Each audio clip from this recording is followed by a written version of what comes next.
But my boss then said if you don't like you can leave, another ধাক্কা।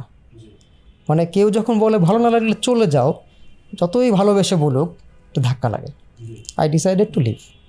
চাকরি খোঁজা শুরু করলাম, বাংলা লিঙ্কে চাকরি পেলাম কস্ট কন্ট্রোল টিমে, এবং এটা fully permanent job, fully desk based job, এবং আমি MBA করতেছি, আমার ঢাকায় থাকা দরকার, আমার বাচ্চাও হয়ে গেছে, এবং আমার ওয়াইফ তখনও কিছু করে না, সে যদিও ডাক্তার হয়ে পাশ করছে, বাট সে আবার বাচ্চার কারণে সে চাকরি ছেড়ে দিচ্ছে। তো আমাকে একাই সংসার চালাতে হবে, MBA খরচ চালাতে হবে। ইট ওয়াজ ভেরি চ্যালেঞ্জিং। কারণ তখন গুলশান থেকে লোকাল বাসে ঝুলতে ঝুলতে ঢাকা ভার্সিটিতে গিয়ে ক্লাস করা, হ্যাঁ, আবার রাত্রে 9টার সময় ক্লাস শেষ, বাসায় আসতে আসতে 10টা 11টা বেজে যাবে। ও এই ফাল্গুন পরিবহন তখন যেগুলো ছিল আর কি, হ্যাঁ, উইনার টুইনার এগুলোতে চড়তাম। তো একটা ছোট্ট বাসায় থাকতাম, বাড়িওয়ালা 1000 টাকা ভাড়া দিল দেখে বাসা ছেড়ে দিতে হলো।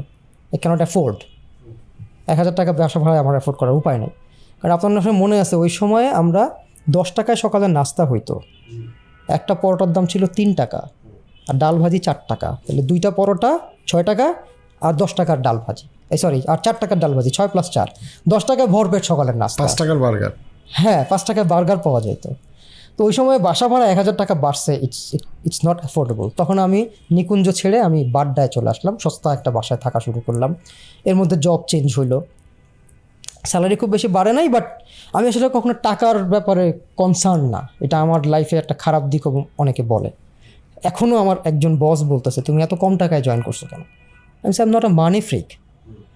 হ্যাঁ, তখন বলছে যে মানি ফ্রিক না, you are not doing justice to your self.